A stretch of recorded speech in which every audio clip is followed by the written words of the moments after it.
The solution to Ukraine is not about geography, it's not about territory. It's not about Boris Johnson said the solution to the Ukraine conflict is not about redrawing borders on a map, as that approach won't work.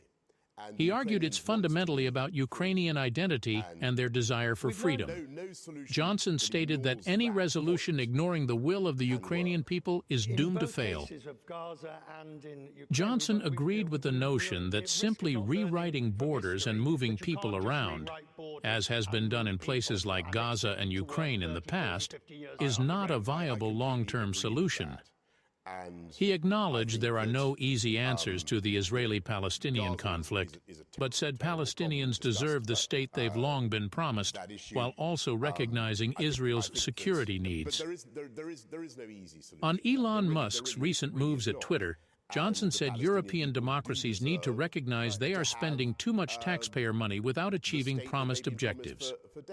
He believes going through budgets line by line to cut waste is the right approach, something he wished to do as Prime Minister, but was hampered by the COVID-19 crisis necessitating expanded state power and spending at the time. Johnson said governments need to move quickly to enact change, as they are on the clock with limited time in office. He pushed back on the idea of Musk being a puppet master behind the scenes of power. While slashing spending quickly may seem harsh, Johnson argued the alternative of slow, incremental cuts after lengthy analysis is less effective for achieving goals in a single term. Regarding his own political future, Johnson dismissed the idea of trying to boost the Conservatives' electoral prospects by adopting positions of other parties like Reform UK. He said when he was in charge, Reform had zero support.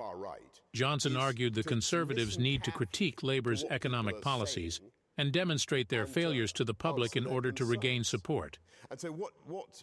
Johnson said there is public appetite in Europe for decisive leaders who follow through on their promises, even if it means breaking eggs to make an omelette, so to speak. He believes the UK needs that kind of bold leadership. Johnson argued the way to defeat the far right is not to ignore them, but to listen to people's concerns and address them head-on.